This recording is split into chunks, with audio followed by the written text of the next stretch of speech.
booklet outside. They have a name, in Afrikaans it says om universiteit te gaan.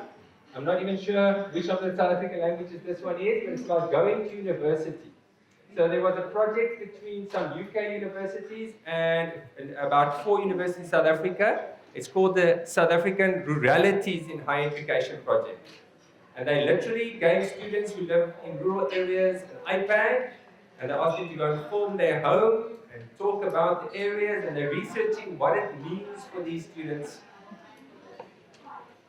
Okay, colleagues, can I ask you to please find yourselves a seat there at the back? So these little booklets are available. Now they were printed in a number of languages. And the reason they were printed in, I think, all 11 South African languages, or at least 6 or 7 of them, is because these booklets are not aimed at academics per se. They tell the stories of students. They contain pictures of where they come from, and it talks about their experiences as rural students coming to our higher education sector. These booklets were sent by the Ruralities Project people to the conference as gifts. Okay, so we've got quite a few still on the table outside, and these are for parents, they're for anybody who wants to use them. And if you contact the people who are listed in the book, Prof. Tia de Wet from UJ is one of the coordinating people. You'll see which universities were involved, but I know Prof. Tia. And if you need a PDF of this, or if you need PDFs of all of these in all the different languages, you can be provided those very easily by the Ruralities Project. I think one of the big things they want to do is not have done an academic study that doesn't reach academia and the students. Okay? So I want to encourage you to please take some of these booklets. If you can't understand the language that has been written in, give it to somebody who can to tell you whether it's good, you know, and then you can order some more in different languages, even if you order the PDF. It's not about making money. They're not selling them, but I know they've got a few extra ones of these left if you needed them. Okay, so please have a look at those. Let me just shut my own phone off before it rings again. Any questions about these? Okay, so please, colleagues, as you leave, remember to grab them. We don't want to take them back to Johannesburg. We actually want to give them to you as the Ruralities Project would have wanted us to do. Okay, so let's start this session. So please make sure you're seated somewhere that you're comfortable. We've got 2 hours for this session. I'm not going to keep you busy for the whole 2 hours. There's also some prize draws that our colleagues from the SANRC want to do, and a few other things to end off so that you can go for lunch at 12:30. So we'll definitely be finished by 12:30, if not slightly before. When Ancilla asked me to take today's session, I was very happy to do so because this theory that I'm going to talk about a little bit today changed my own thinking about coming to university and who we are as universities. And I've tentatively titled my presentation slightly differently from what it says in the program, but it's moving in exactly the same direction.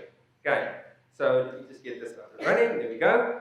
I've titled it Invitational Education and the First Year Experience Towards Institutional Self-Awareness. It's a bit of a strange title. But the longer I work in higher education, the longer I work in student success in higher education, the more it feels to me as if universities are not very self-aware. We don't really know who we are or how we are experienced. We just exist as these monolithic structures that have been built over time, and we just are who we are. Okay? And for me, invitational education is a very, very productive way of getting a sense of who we are. So for me, it's a rubric to actually understand the university and even understand slightly better how we're experienced by our students. Okay, that's what I'm going to argue. Now, am I selling invitational education to you today? Not at all. Okay, I'm going to be telling you a little bit today about what I have found useful, and that I've been able to spread across my university. I've been asked by departments to come and talk a little bit about what it means to be invitational. Am I an invitational theorist who's here to sell Perky to you so that you all become Perkians and tattoo his name on your arm? Not at all. Okay.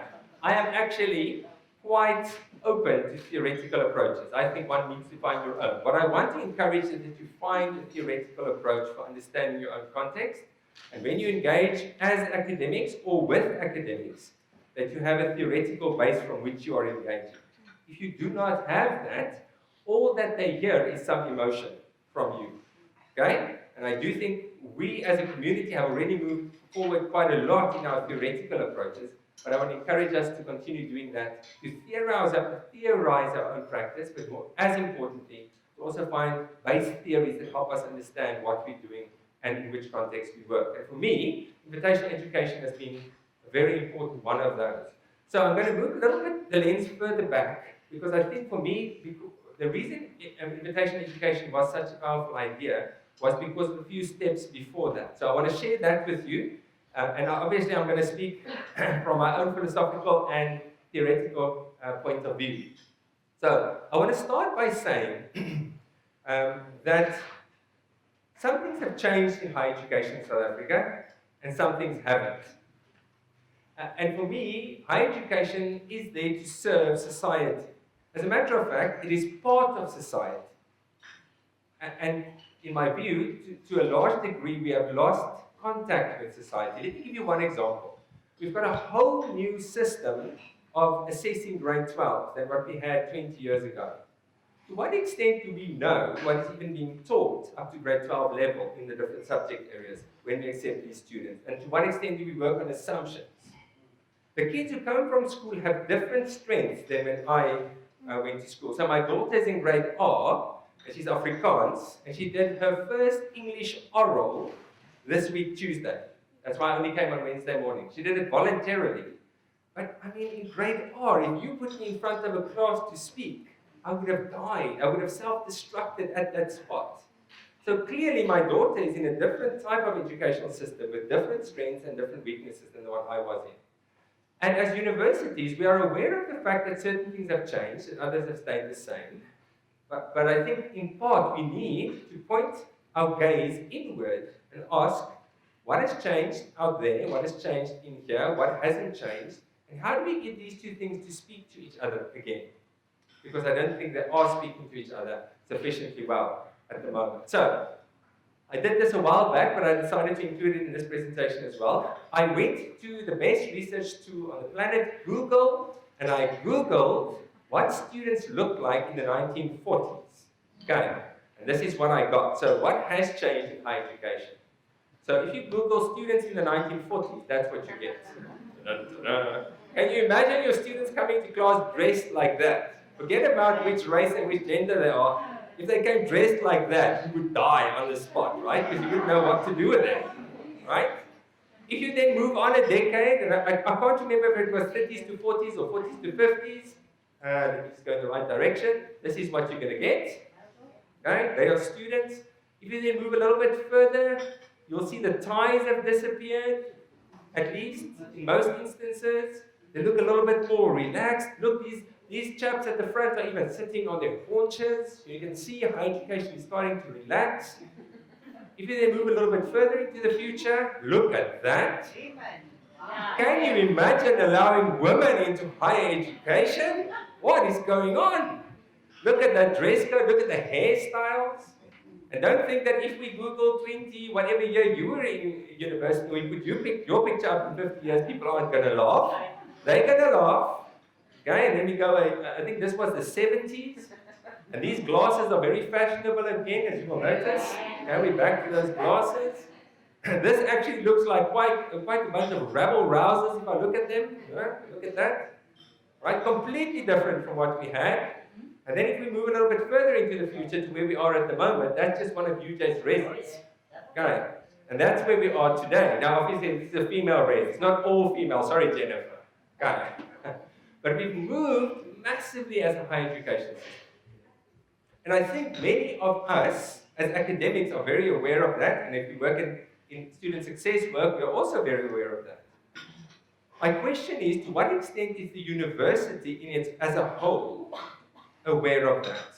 If we had to design a university today, in the year 2019, for this group of students, what would it look like? If we had to look at industry today, the students today, and design a pathway between those two sets of those two groups, what would it look like, colleagues? And I think that is a fascinating question to ask. Okay. And for me, invitation education has been very useful because although we're aware of the fact, thank you, that the students have changed immensely, We're also aware of the fact that the gap between us and them has grown. Look, the gap has always been there. It will be there. I don't think we will ever get a complete smooth transition. I always say to the first year students, coming to university is like getting your national colors in academia.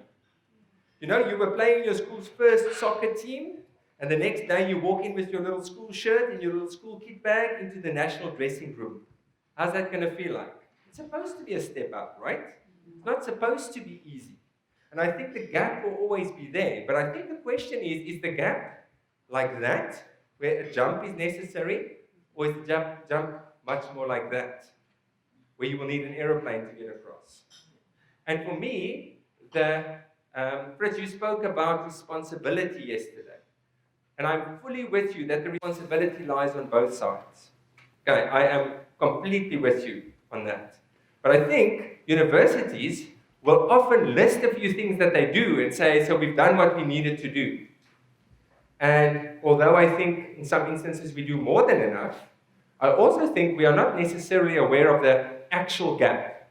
So we say to ourselves, look, what I've done is we've put something in place there. Now the gap has disappeared. But I don't think we're necessarily aware enough of who we are and what the gap actually looks like. And for me, as I said before, you will see a little bit more. So some people will tell you in higher education that the gap is actually an illusion. You're just looking in the wrong place. So the gap I had on the previous slide, this gap, some academics will tell you, no, there is no gap. You may be looking at that hole and thinking there's a gap. The students are just looking in the wrong place. Okay? But it's there. And I wonder if we asked academics and ourselves to describe, take that gap, and let's say the university is a bridge between the two. Let's use that as a picture. I wonder what that bridge would look like. If I had to ask you, and I'm not going to do that, because I don't have time for that, but if I had asked you to draw a bridge between society at large and industry, or wherever you want to take it, or finishing a degree, what would that bridge look like? Okay. And I wonder what we would draw, because I do think some people would draw a bridge like that. You know, it's fourth industrial revolution time. Okay, my vice chancellor is very big on that, and I'm not going to argue too loudly with that because it's being recorded. You know, I might get in trouble. No, I'm not against the fourth industrial revolution, but I think sometimes we want to think our bridges look like that. A smooth surface over which students must just do their part and walk. All that's required is for them to get on the bridge and walk. Okay? And I think sometimes this is how our own perception as universities are of ourselves. That's what we think we look like. In some instances, I think we need to argue that our bridges look like that. You can still get across, but they're as old as anything. I mean, this is an aqueduct. To take water across there. That thing is, what, 2,000 years old? Some of what we are as universities is actually aged, and it hasn't aged equally well in all instances. And as a matter of fact, I think if we were to ask our students what the bridges look like, their experience, and I'm not saying that they are right, we are wrong. If you're hearing me today to say, we are the enemy, we should be changing, I'm not saying that. What I'm saying is we are an equally responsible partner, as you pointed out yesterday, with our students. But that means we have to take our responsibility very seriously. So, I think some of our students experience the bridges very much like those two. Very difficult to get across, quite rickety in some instances. And in some instances, they might feel to the students if they've collapsed. Okay, but my favorite image, my personal favorite image, I can't even give credit to the photographer because I Googled it once again, but it's the following one. I think that's what it feels like. Okay, because the other two bridges at least have a path all the way across. If you're agile enough, you can get there. But my honest personal view is that we've lost the articulation between higher education and society to a large degree. And yes, we must look at the schools. They need to be fixed. We must look at the homes. We must talk to the parents. I agree. We must talk to the students. They must do what is required of them. But if what is required of them is impossible, we cannot then only blame them for what has gone wrong. And the only way for us to know, the biggest thing I learned when I did my pre-reading for my PhD, I wasn't an educationalist up to master's level. I did strategic management up to master's level. So I had to do 6 months of RPL before I could do my PhD in education. And the biggest thing I learned was an educationalist from the US who was a biology teacher who wrote, his biggest lesson was that familiar does not equal obvious. He was teaching his students and he was thinking they were stupid. Until he realized he was so familiar with his own field, with this environment, so comfortable in it, that it felt obvious. Now, I don't know if you've had that experience ever. I had the opportunity to teach a bunch of people in their 60s and 70s how to use computers about 15 years ago. Now, these days, my dad's 82. He's good on a computer, right? So I'm sure anybody who's here in the 60s and 70s, you are excellent at a computer. But at that stage, it wasn't like that. People were still getting PCs 15 years ago. And I did, at a technical college still, before it became TVET, I was teaching computer literacy to some people. And anybody could enroll. And I had a class of about 7 people in their 60s and 70s. And it was an incredible challenge for me to teach them. Because you'd say to them, take the mouse, click on the icon. And they would sit there. And they wouldn't know what to do next.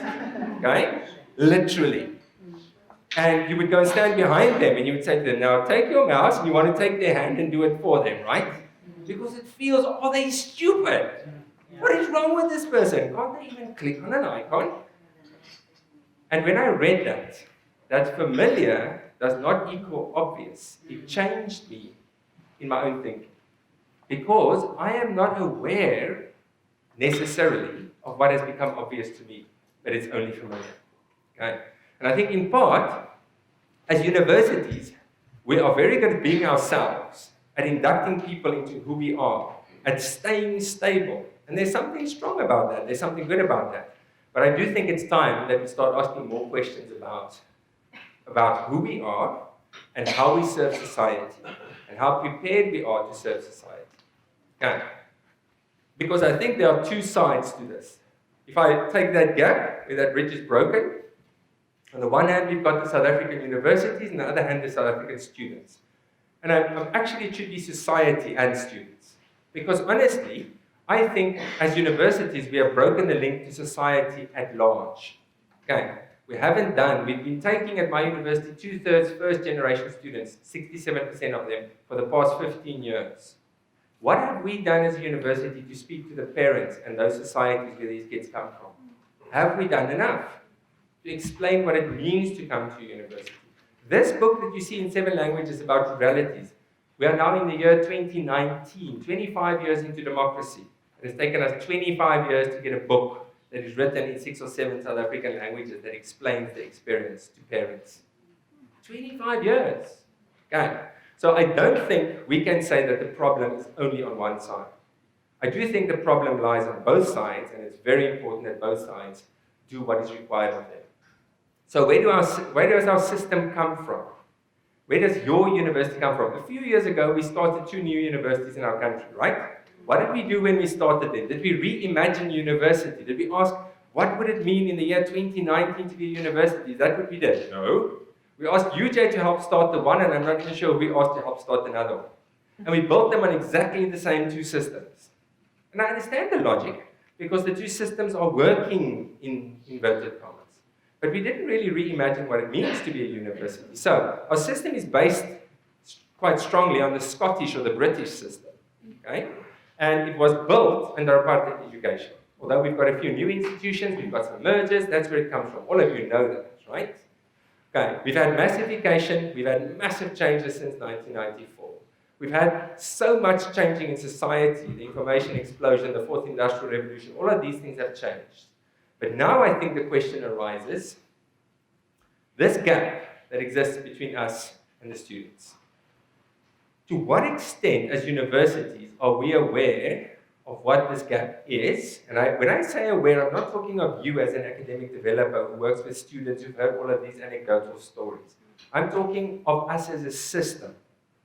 To what extent is your university as a system aware of the size and the nature of the gap between us and society? Without blaming anybody for it, but just becoming aware of that gap. Because until we are aware of that gap, we're going to be putting plasters on serious diseases, And we're not going to be treating what really needs to be treated. Okay, so for me, I think we need to really understand that gap properly. Because when we experience, look, we all experience it. Fritz, I heard it yesterday in what you were saying. You were experiencing this gap. Okay? And when we experience it, in my own experience at the 15 years that I've spent at university, I see people responding in a number of ways in which you can categorize. So I've decided to categorize them. But maybe I've spoken enough for a few minutes. When people experience the gap at your university, quickly speak to the people in your circle and tell them, how do people respond to the gap when they experience it, the gap between the university and its students arriving?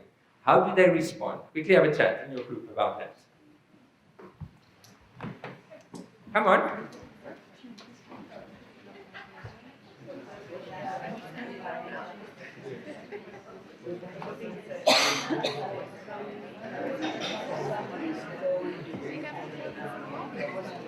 A blame game. That's what it is, the blame game. We basically blaming students in the school, and then the students blaming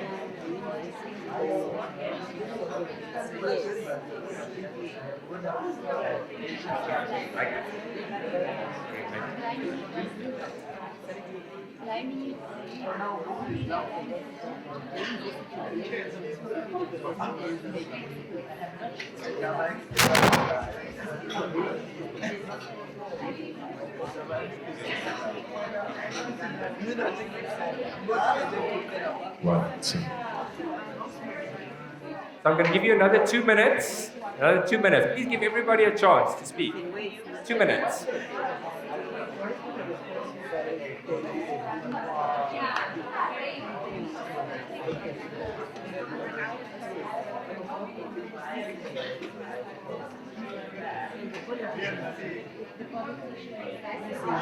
platform to feel that they have own agendas at the expense of maybe the students who are not yet mature in understanding what's going on behind what they say.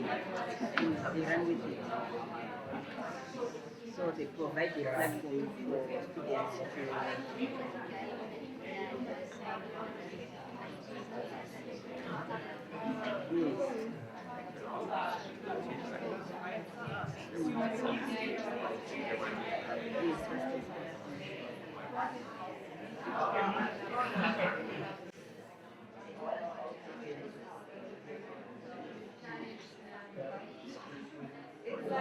change the system is to change the people So, who respond to the 1 minute left. You've got 1 minute.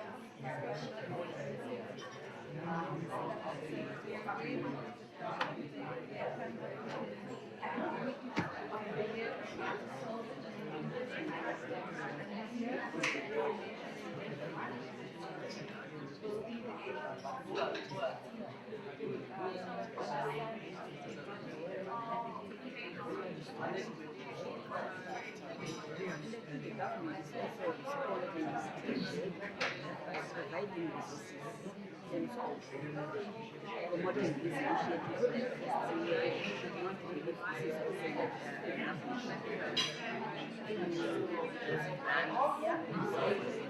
but then I don't know what is missing. What's missing is like the gap is still there. It's still busy. How do we close it?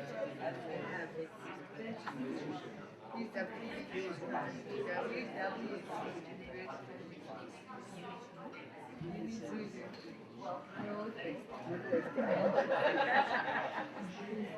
Okay, I'm going to ask the person who's making a point now to make their point. First, make your point, and then when you're done, let's move along. The person who's speaking now, finish your point. We've responded to the second participant, which is the responding to the gap, but the experience. Okay. We're supposed to discuss the experiencing of the gap as So well. some of you have got quite good points to finish, I can hear. I'm going to ask Celine and Debu, they've got mics.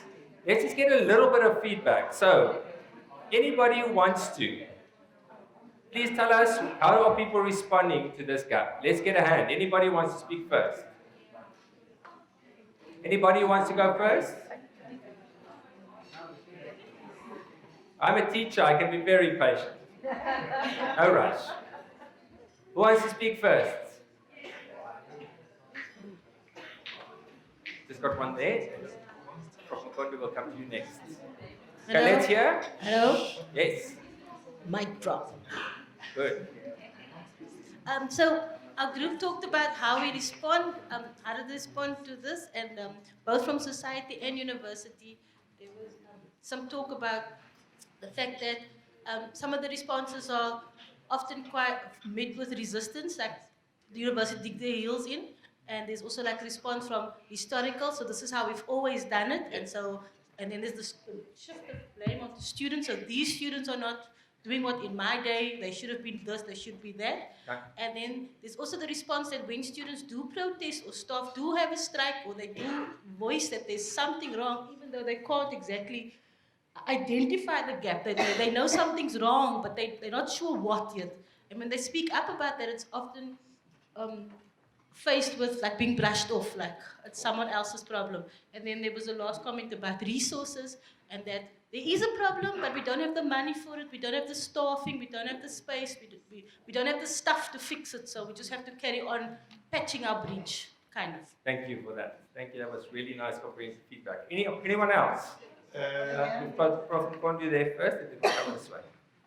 Yes. At our institution, there is now much insistence on whatever we are doing to be data-driven. Yes. The insistence on evidence. We are beginning to see changes.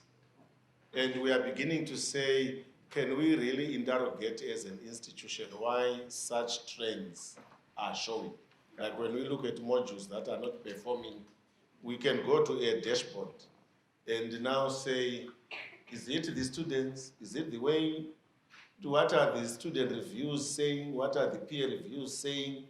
And in that attempt, we are beginning to see some change. Right. So I would say, yes, gaps are there. And now there is a focused attempt to say, let us fight this together. Right. Beside just apportioning blame to say it is that one. Okay, so a data-informed response in some instances. Okay, thank you. Anybody? Yes, we've got a hand on this side. I think sort of to summarize is we feel that our institutions in most cases are reactive to the gaps. So, but they don't listen sort of proactively to what is coming, and so the reactivity happens. At our institution in particular, when something's happening, we form a task team, and then the task team runs its process. And by the time that the findings from the task team come out, then sort of the problem is almost not irrelevant, but you know, it's not in time. So I think most of our institutions require a burning bridge, like a literal burning bridge to address the issue, and we're not getting that right. And then also there was a comment about, you know, policy versus policy enactment. Or actually, so policy and how it is practiced. The implementation. We have the policy, but then, you know, how do we actually make those things actionable? That's not what we do. Okay, so that there's a gap actually internally between policy and practice, right? Okay, thank you. Anybody else? Last chance. We've got somebody at the back. Yes. Okay, we discussed is as a group here, we're saying that the discussion is there, but are we reaching the numbers? We're sitting with students that the majority is they're waiting funding.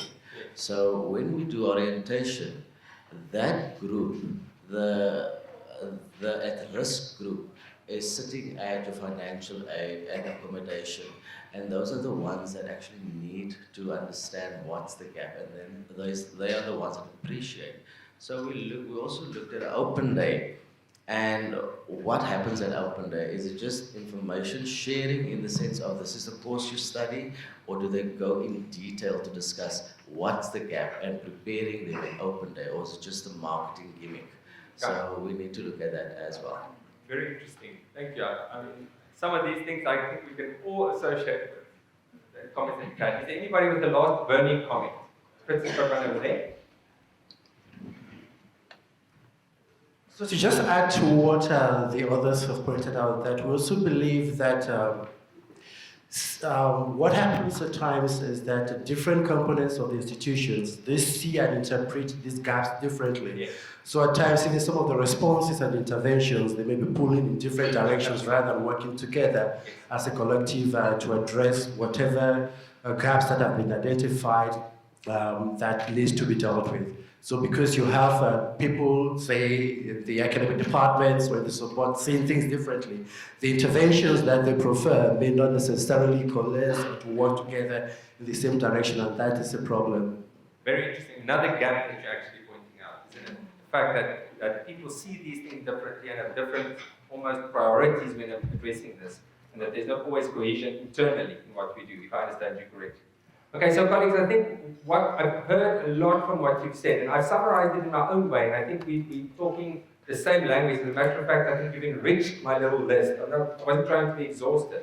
I made my own little list, and at least in part, I think what I have found useful at UJ has been to find terms to describe things. To start not really theorizing in a serious sense. Dana spoke about academic Darwinism, for example, yesterday. It's a term that I've used at my university for the past 10 years, and it's a term I will use. I'll call somebody an academic Darwinist. And it's not an effort of to try and insult them. It's a descriptor. It's a term, okay? So that we can engage with it and ask, what are our assumptions? What makes you a Darwinist are your assumptions, right? What do you think is the truth about students and about a university and what should happen between these two parties? What are your assumptions about entering students and whether they should be here? Okay, so the way I've classified it for myself, and as I said, this isn't exhaustive, but the first one is academic Darwinism. I've been to faculties where I'm told at the middle of the year, we started with 1,200, we've got 700 left, the others shouldn't have been here in the first place. Okay? That is the response we often get. And that is, I think, traditionally the most popular response. At least in my institution now, it has become a lot less fashionable. And the reason it's become a lot less fashionable, I think, is the social justice argument.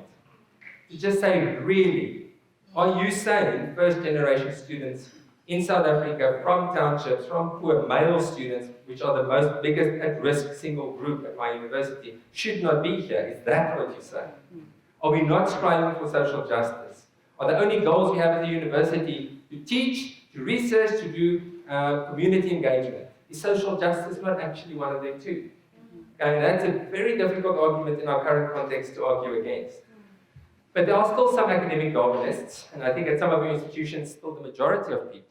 But I think it's important to be able to classify someone as that. And I'm not saying you must make a little poster or a little thing that you put there on their chest and say you're an academic Darwinist, or start a Darwinist league or something. But I do think it's important because people often are teachers without realizing or surfacing their own assumptions. Okay?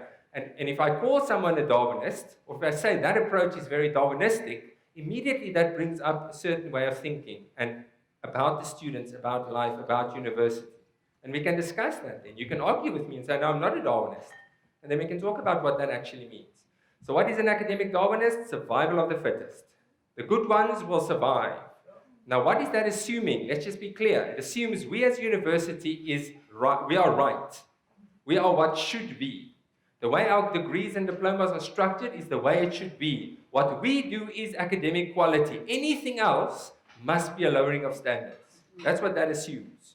You either fit in with us and do things our way and succeed the way we want you to, or you are a weakling and you shouldn't have been here in the first place. Now look, ladies and gents, colleagues, are there some students who come to university who should not have come? Yes. Are we under pressure to take certain numbers? Yes. Are some students underprepared and we will almost never be able to get them up to speed? Yes. But is it really that many? Okay, because that places the problem securely in the lap of the student and of society. And although they have some, what shall we call it, some culpability, it's not only them, is it? The second approach I see is what I call the panel beating approach. We will send them to ABC. They can't read or write. They haven't had good, language instruction for 12 years. They are English third language speakers. They haven't read any books in the past 5 years, nothing. But we'll send them to ABC and the writing center will panel beat them and they'll be fine. Okay. So the idea that the problem is at such a surface level that all we need is a little intervention. It's just this one switch that needs to be switched on, It's the spark plugs that need to be changed. That's all, and they'll be fine. Okay? The third one I see is overindulgence. Pass one, pass all. Let's stand in a circle and sing Kumbaya, and as they leave the institution, we hand out degrees and diplomas at the gate. There you go. There's a degree for you now. You come from such a tough life, we should give you a degree for it. Okay? Nobody wants that, but some of us respond in that way. Powerlessness and, I think, apathy. I prefer somebody who will argue with me than somebody who just sits there and rolls their eyes and never says anything and never does anything. Because they feel powerless. They feel the school system is so poor, the university has its own problems, I have my own problems, I have to do research, I'm going to do nothing. That's another response I see. Okay? And then the last one I've identified is the blame game. Someone else's fault. It's the school system's fault. It's the students that are lazy. They want to drink beer at the student center. That's all they want to do. And when I give them something, they don't even come to my session. Okay? Now, of course, some of them don't. Are some of them to blame? Yes. Have they got culpability? Absolutely. But is that all? Would be my question. Okay. So this is what I generally see. But I don't think any of these responses in of themselves will be good enough. I call people out at my own institution when they respond in this way, in any of these ways. I call them out by trying to show them the facts, to show them that it's more complicated and more complex than they're assuming.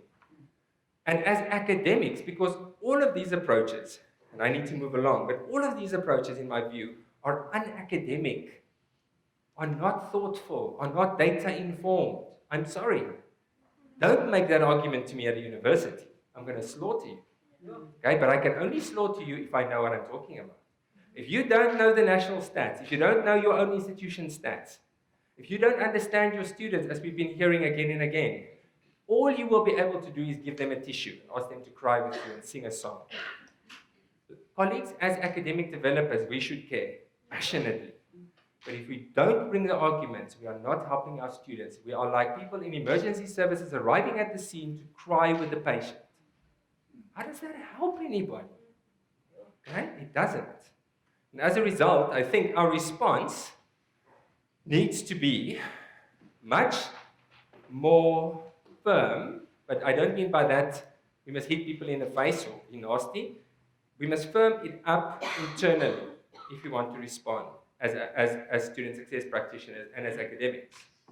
We need to get a much better sense of what it is. And I once again haven't tried to make an exhaustive list. I just made a short little list of things that I thought were important. And I think one should add to this list. But some of these terms we've heard, data-informed. And you will hear there's a difference between being data-driven and data-informed, right? And I think you need to think about what those two things mean. Don't be data-driven. Be person-driven would be my advice. People-driven, but be data-informed. The second one is, and this, okay, are you recording me? Okay, don't play this at my university, okay? I can honestly tell you, I have an agenda. You don't know it. I don't say it to people. I am trying to change the university. They won't even know I did it. Because I'm challenging them, and I'm cajoling them, and I'm providing them with data, and I'm asking them questions, and I'm putting things in place. And all the time, I'm trying to subvert the system that already exists. And by that, I don't mean the quality, colleagues. I don't want anybody to leave my university without a really good qualification that's been really well trained. But I do think we need to challenge the assumptions that have never been surfaced. We need to challenge the practices. But if we do so too directly, we will often only get resistance, right? This is the cell phone that was locked. I don't know how to switch it off.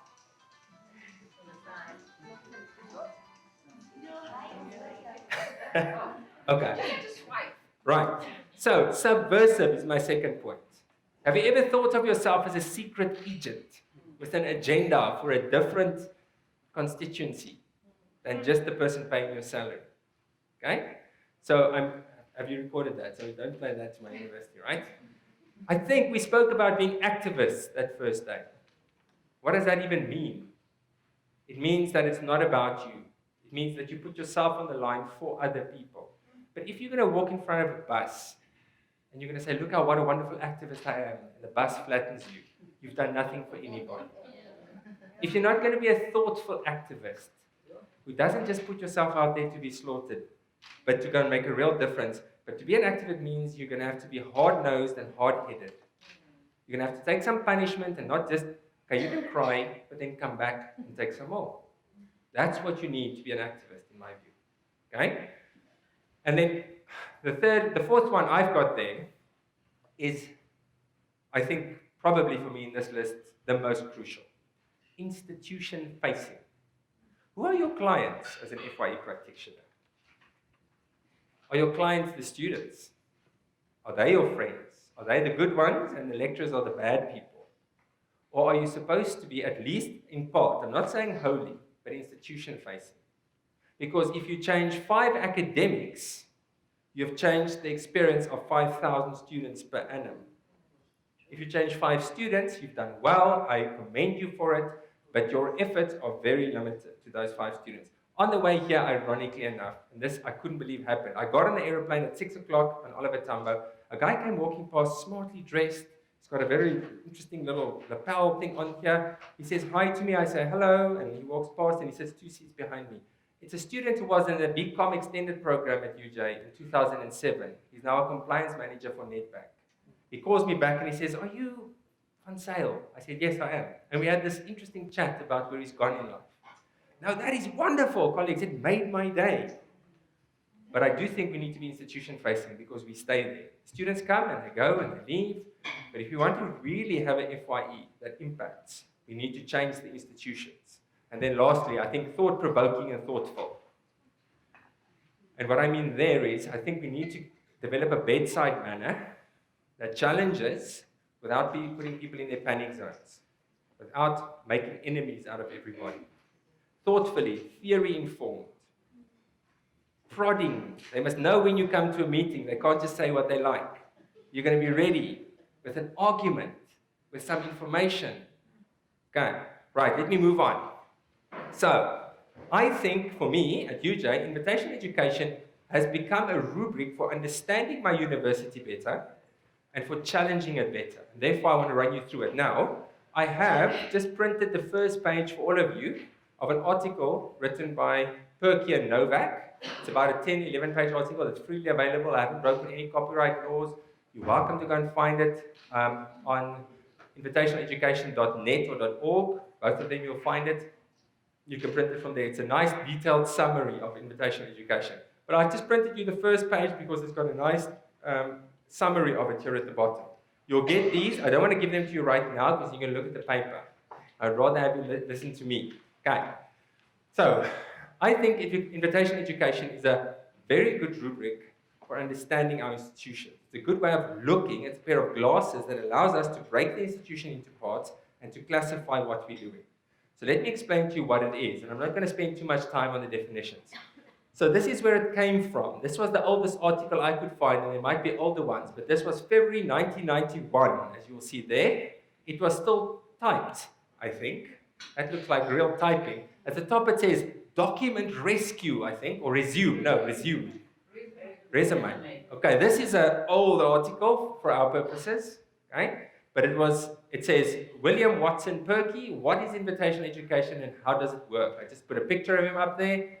He wasn't the only one, there were other people involved. I'm not giving credit to everybody, I understand that. And then they put a quote. When I Googled him, this quote came up, so I just decided to put it up. His quote says, you've got to dance like nobody's watching, love like you've never been hurt, sing like there's nobody listening, and live like it's heaven on earth. That's what he said on the little quote. Okay, so you can see he's quite a positive guy, at least that much, we have to say. So it comes from Perky, but I met it first when I met this lady.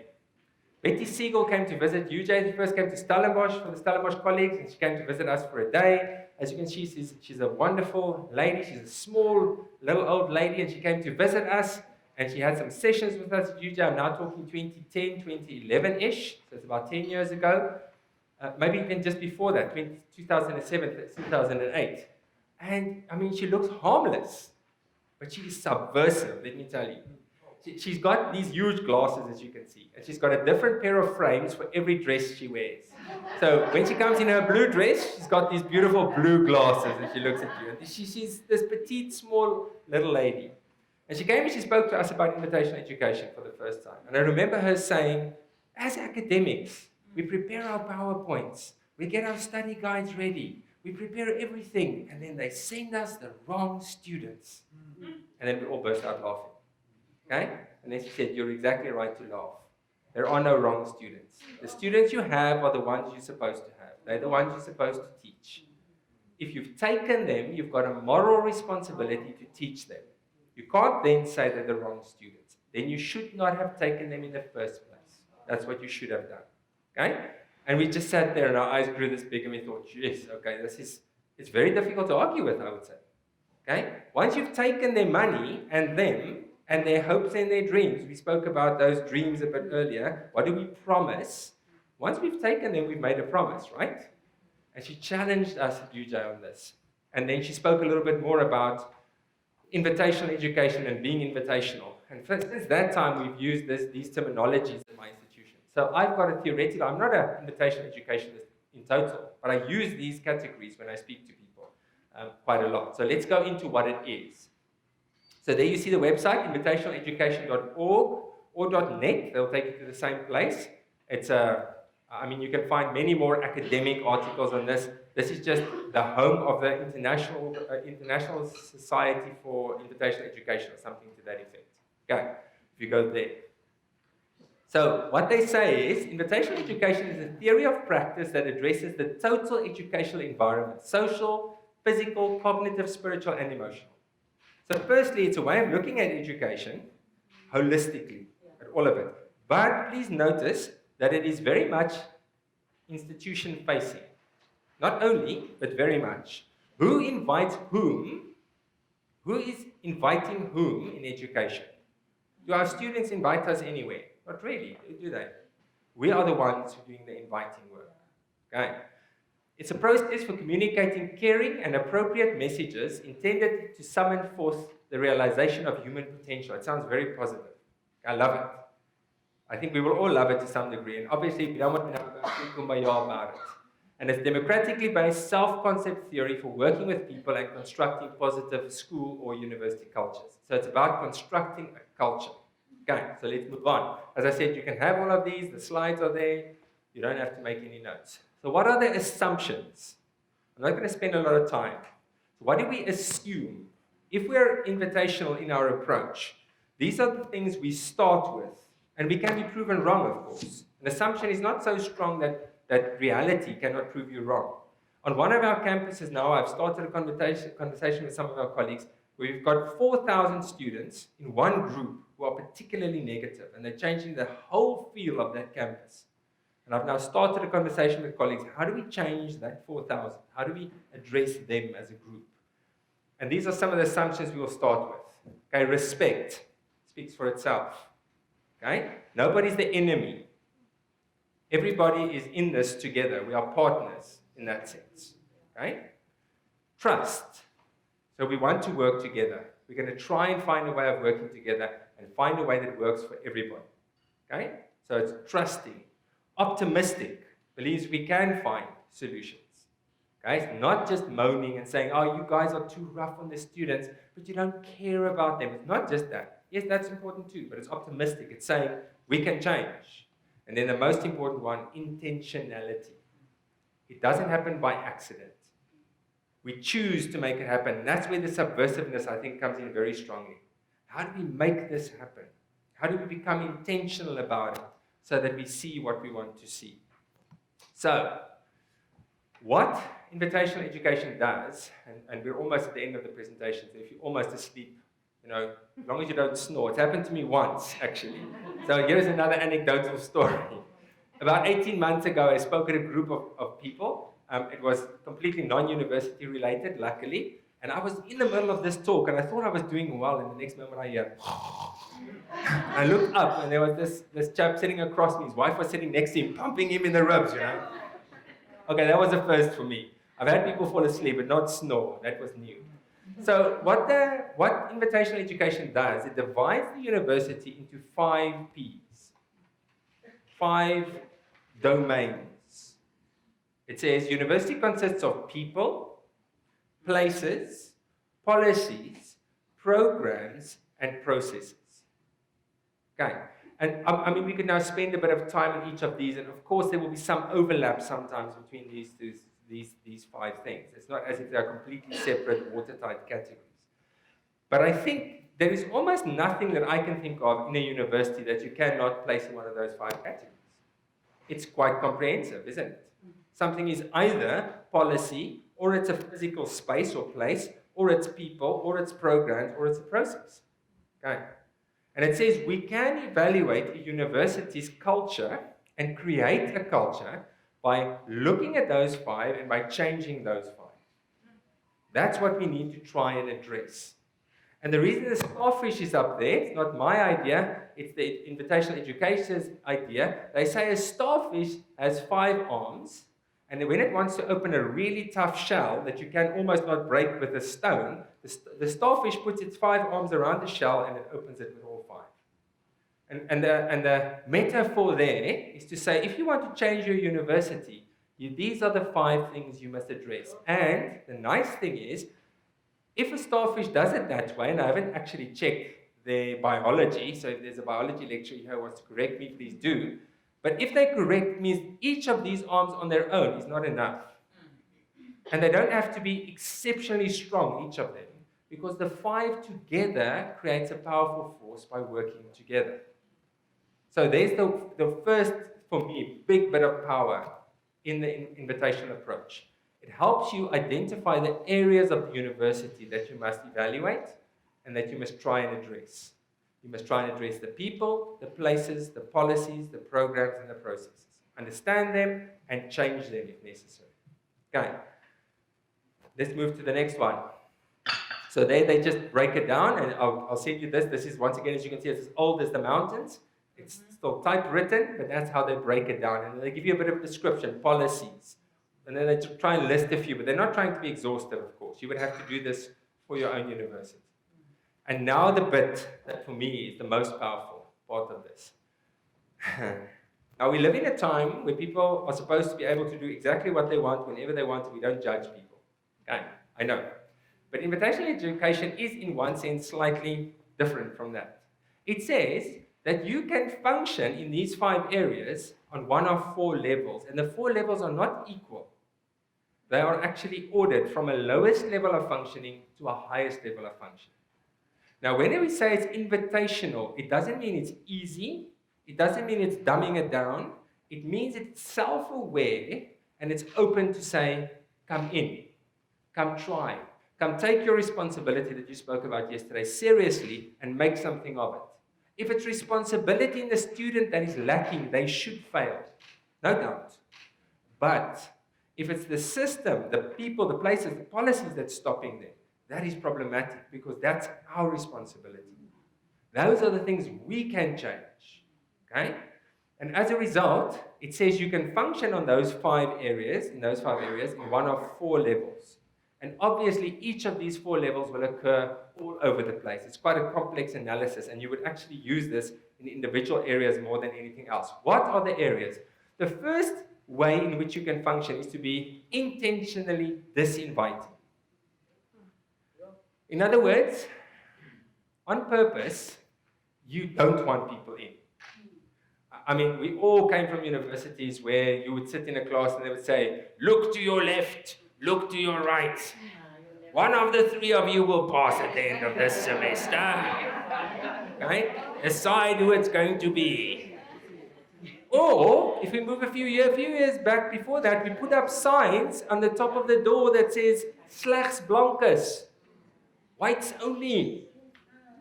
Or we say, this field isn't really for women, you know. This is more of a male type of field, this mining thing. Okay?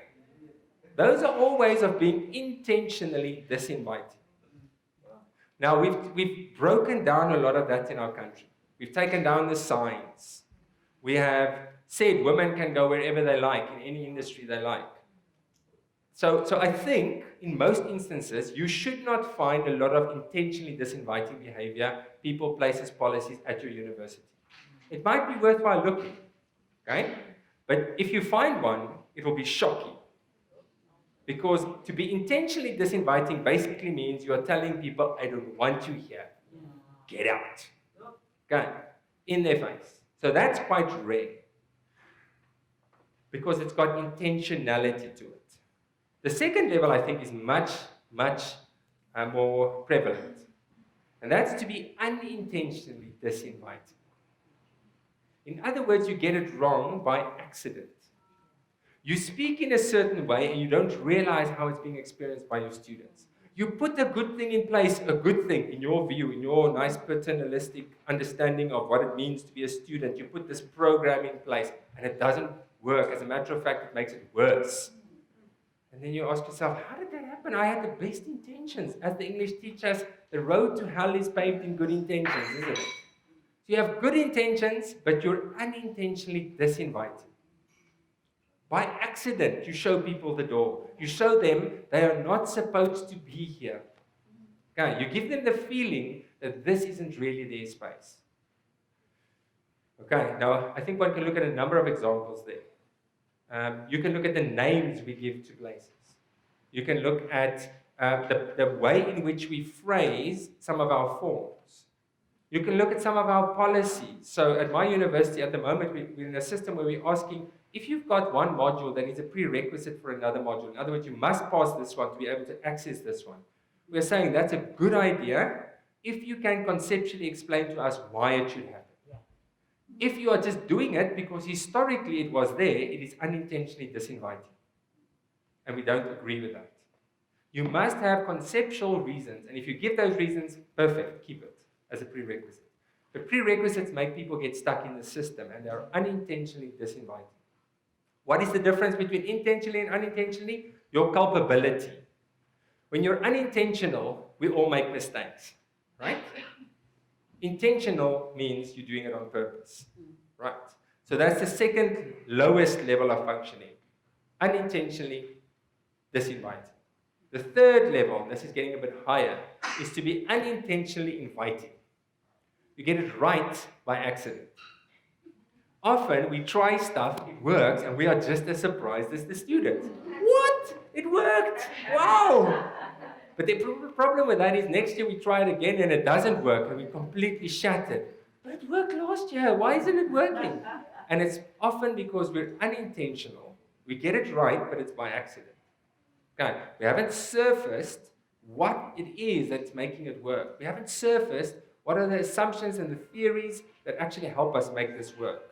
Okay, so that's the third level of functioning, which is slightly higher. And then the highest level of functioning is obviously to become intentionally inviting. That means we make a decision that we're going to set up people, places, policies, programs, and processes that allow people into the system to take their responsibility, and if they do what is required, and if they are good enough, they will succeed. But we haven't put any stumbling blocks in the way. As a matter of fact, we've invited them to across. And these four categories of functioning, I think, allow us to evaluate our own institutions. Where are we intentional or unintentional? Where are we inviting or disinviting? Okay, because that allows us to have language to say to people, I know this was unintentional, so don't feel guilty about it. I'm not fighting with you. But I can tell you now, from the research I've done, this is what the students tell me about what you've done here. This is why it's not working according to them or for them. Okay? It immediately takes the defensiveness or the need for defensiveness away. Because you're not culpable. You tried something good. Thank you for doing that. But it didn't work. Okay? So this gives us a rubric to understand our own institutions quite a lot better. Okay? And I think what this can cause is us to help from our side, and I'm not unrealistic about this. I know the school system has also changed. I know the students need to do a lot more, but it can help us from our side make this bridge slightly more complete. So that, now it doesn't want to go away. There we go. So that at some point, we can have a complete bridge and people moving across it. This is the Nelson Mandela Bridge there in Joburg, and people marching across it with the 2010 World Cup. Okay? And for me, invitational education is one way of helping the institution become more self-aware so that we can actually help move our students across a bridge that actually exists and that is inviting for them to cross. Now, before we get into the activity, I'm finished talking, I promise you don't have to listen to me anymore. Okay? But I want to give us an activity that we're going to do, and I want to actually use it to get a bit of a sense of what's going on nationally from an invitational rubric. So I'll tell you what that is in a minute. Let me just first stop and say, are there any questions or comments anybody would like to make before we move into the activity? Just have a comment. Yes. Thank you very much. It was very insightful. I think you need to do a roadshow. Roadshow. Okay. Thank you. Yes. It'd be interesting, I'm sure, one assumed you booked on this. Were there any other theories that you looked at to reach a similar goal? So I'm what do they call it? I'm actually theoretically quite promiscuous. I use any theory that works for me. So the answer to your question is, this is one of the main theories that informs what I do. But I also use Tinto, I also use some of Ku's stuff. There's a variety of things I use. Okay, I am not from a school. I am, as I said, promiscuous theoretically. Because I think I need to have a good theoretical base that stretches quite wide, from sociology, from psychology, from education theory, so that I can make a proper argument. And it depends on what the problem is, I then choose a tool for my toolkit to use to argue in a certain direction. Okay, so that would be my answer. I'm not hooked on this. Okay. Anybody else? Yes. Thank you very much.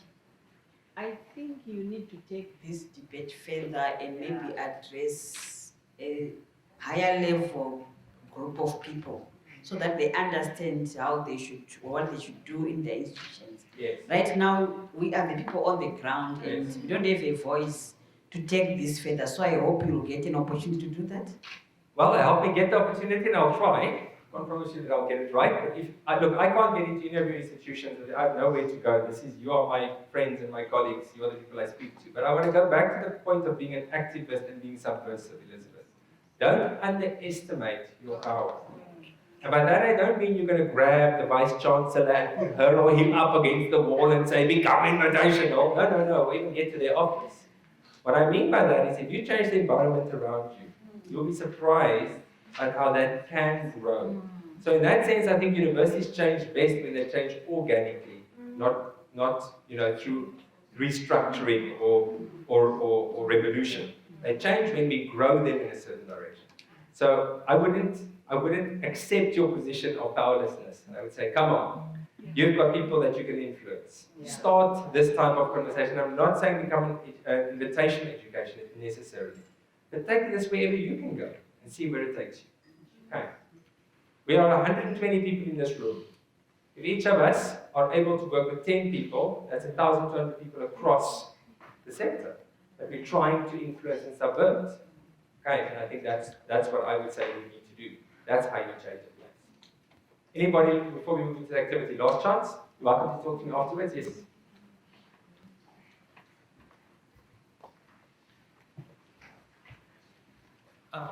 Thank you for the conversation. It was really insightful in multiple ways. I do want to explore the idea of institution facing that you talked about a little bit.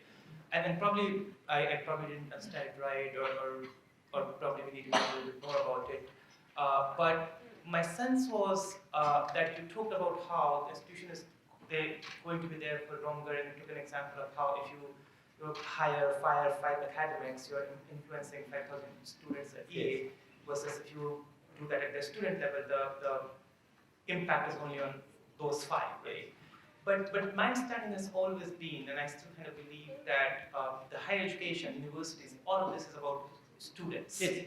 It's not about us. It's not about I mean, I don't know what institution means, honestly. It's basically the people who make the institution. It's not the buildings that the institution is. So I'm going to explore that a little bit more because, I mean, my sense was, as I said, I might have gotten it wrong. My sense was that it seemed like you were talking about, let's focus on those academics or professors or whosoever we are hiring or firing, and not so much as the students, which doesn't resonate with how I think of it. Okay, so I don't think we're in complete disagreement. I just think we err on the side of focusing on the students. So in my experience, many academic developers see themselves as a friend of the students. And yes, they are the clients.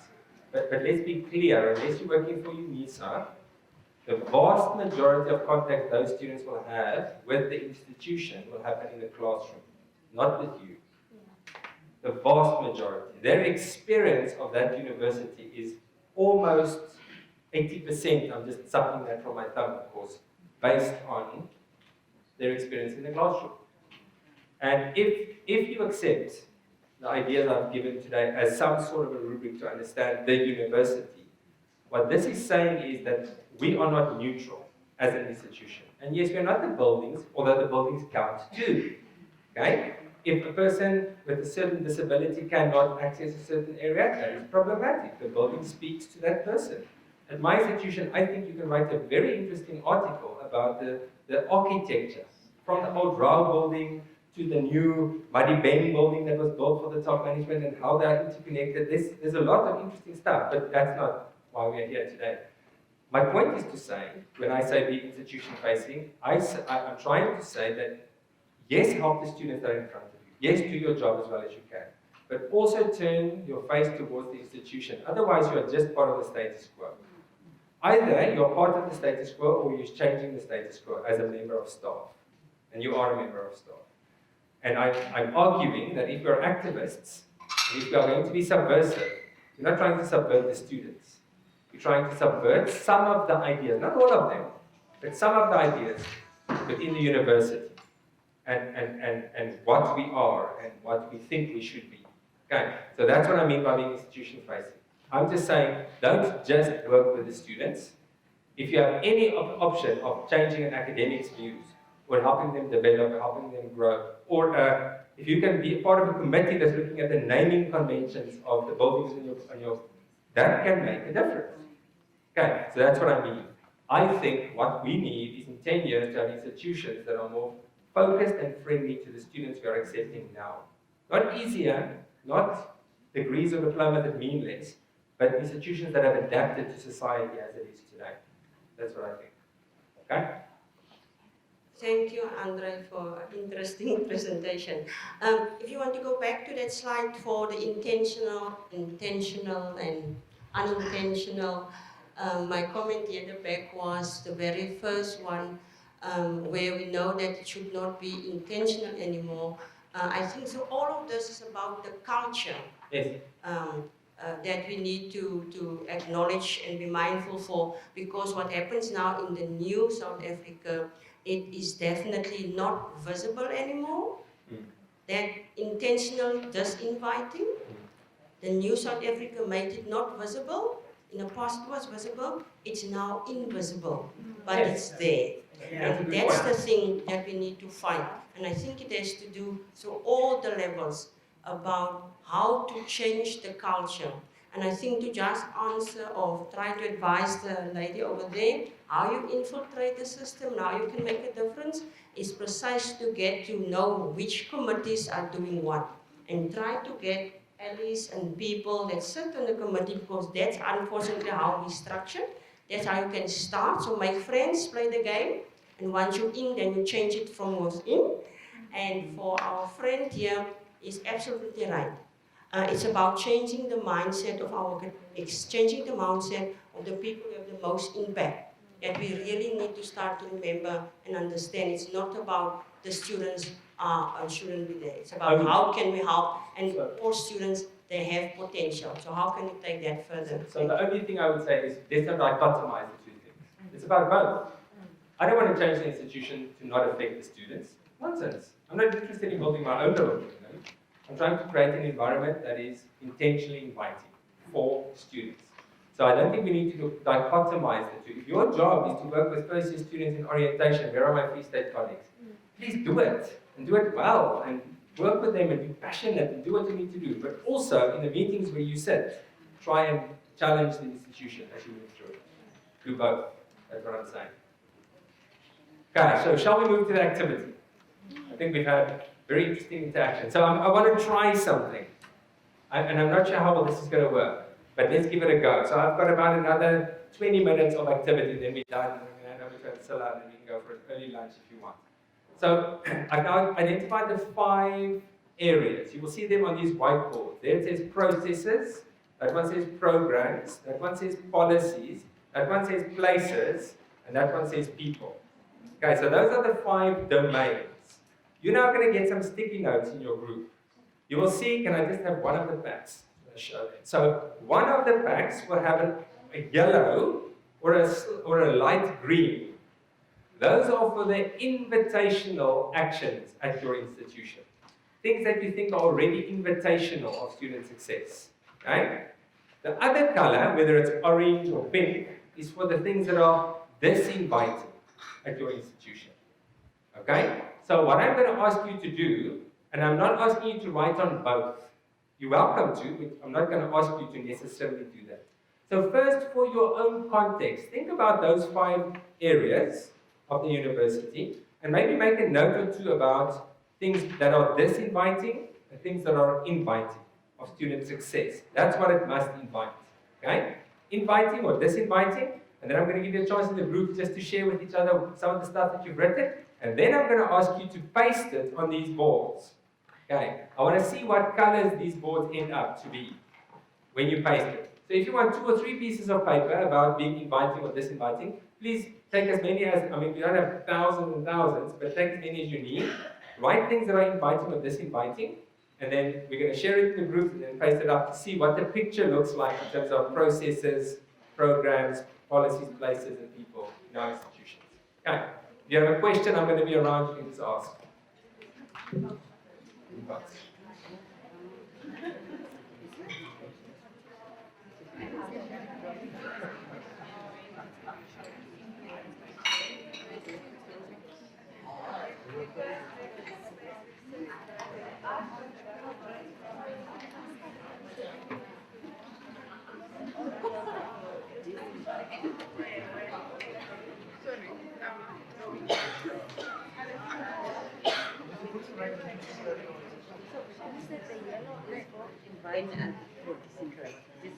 No, the yellow is inviting, then the orange, the other colors for disinviting.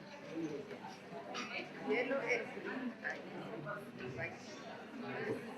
We've got some extra pieces of paper. If you need more, just indicate, give them. They're inviting. So you guys write. And do we write the same stuff? Do we write? No, from an institution. From your institution. Yes, in terms of places. What is it that? Yes. Do we need tags for Yes. But if you have Inviting, disinviting. yeah.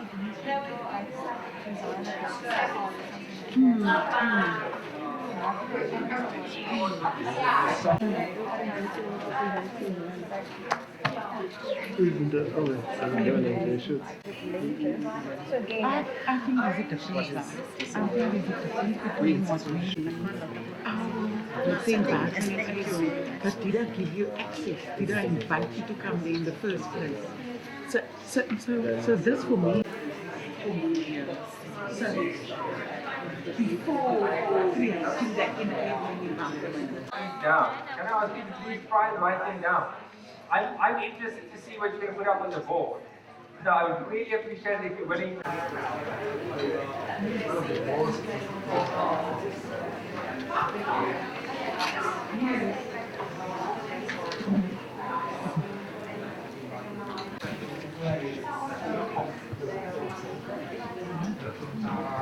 It felt like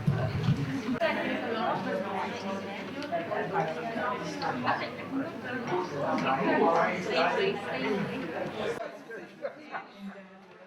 spaces are not invitation. Yeah, the other thing is that on many campuses you don't have plenty You don't invite you welcome people and staff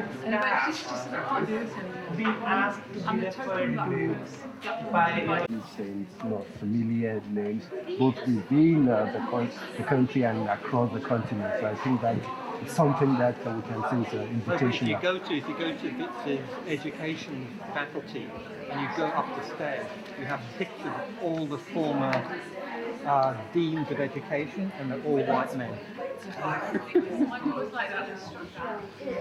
But in the case of Fiji, I would say the real name is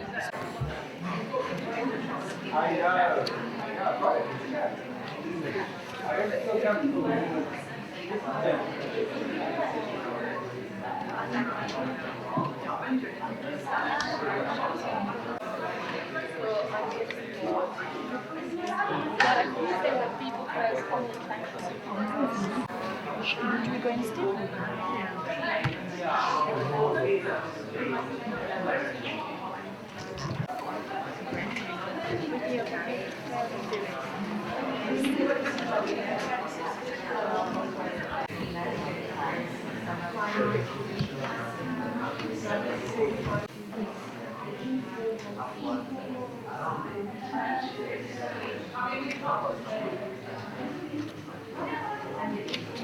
Guys, see some people are sticking them up on the board. It's not as if you can only write one, you can use up all the sticky notes. You've got some more.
The access to programs through open distance learning. As you can see, and our gentleman is adding here explicit statements about student success and achievement.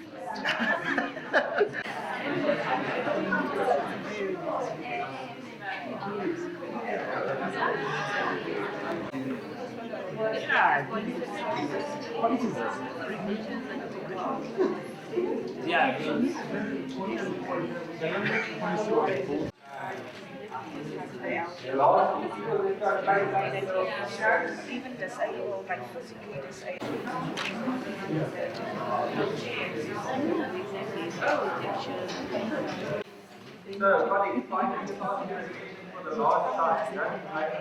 Look at the colors. Now, I can't say that all of you got my instructions right. You know, it's been a long conference, it's a Friday. I don't know how good you are as students. You know, have you ever done the thing with your students where you tell them stuff that they must do, and then the first instruction is, read all the instructions first, and then like the seventh one is, don't do the first six. And like the first six is pro like a cockerel and jump up and down, and you just see the students going through the whole place, and then the seventh instruction is ignore the first six, you know. Oh, okay. You should have read them all first. Now, what I'd like you to notice, just as people are still, and you're welcome to still paste until the end of the session, until we go for lunch. But just have a look at the color schemes quickly. If you've kept to my colors, now obviously I haven't looked at this yet, but look at the policies. Our policies seem to be quite disinviting. Just on a color scheme basis. Our places seem to be getting more inviting.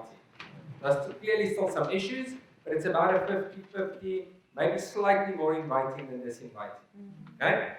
If you look at our people, it's quite patchy. It started off quite yellow, and green, but it's actually grown to be slightly more disinviting than inviting, I would say. Let's just look at the color scheme of it.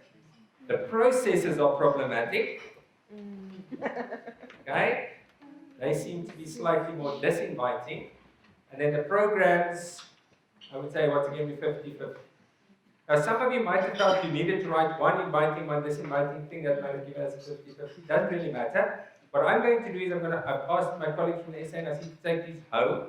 I'm going to summarize this for us into just what you've said. Now, some of you just wrote library. Okay, it's an orange placard, so or a yellow one, whatever. So library is inviting. I'm not going to know what exactly that means, but I'll use that as an indication of an area that might be inviting.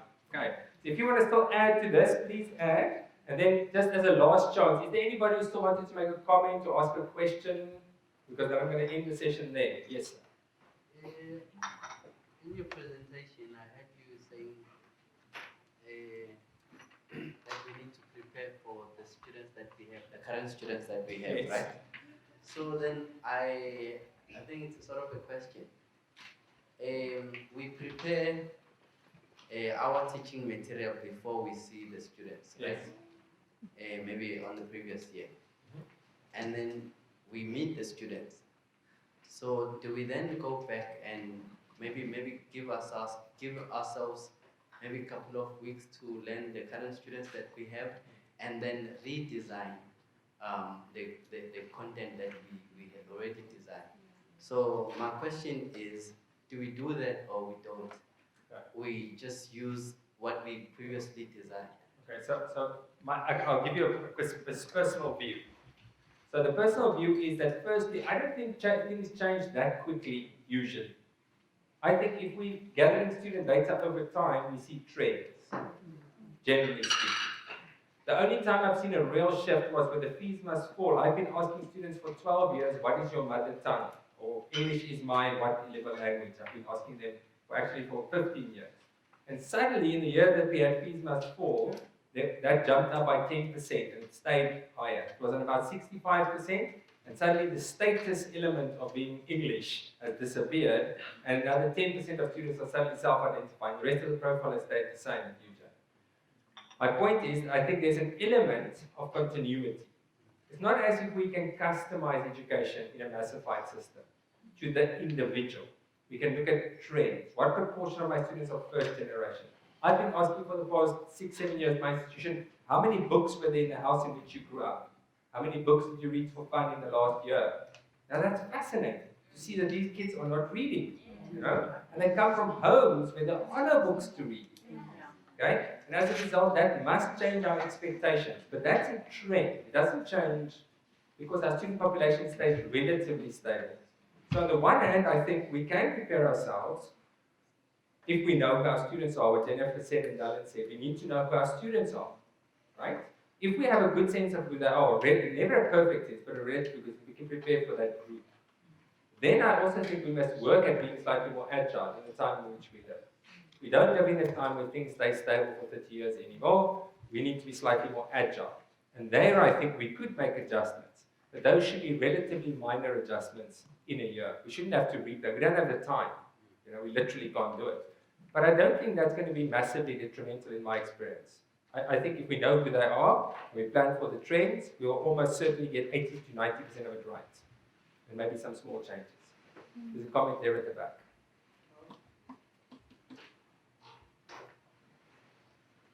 Thank you. It's still a response to his question. I don't think the content that you would have actually prepared does not have to change. But it's just like in your usual teaching. You teach a particular topic, you give a test, and then they don't do well. You also have to reflect and think whether it's my teaching that could have contributed to that. How do I change my teaching to accommodate these students without necessarily changing the content? Yes, and I think that's where that level of agility lies. We can be agile in a number of things, but that main curriculum will probably not change. Okay, colleagues, I don't want to stretch this out any longer. Anybody with an urgent final last? Then I'm going to stop it right there. Thank you for staying awake and for participating. I'm going to summarize these and make them available on the SANRC website. for me, it's going to be a slightly interesting analysis just to see what's come out from this group. I'm going to hand over to Ancilla, and then I want to just thank the SANRC team at some point as well. But then over to Ancilla. Thank you.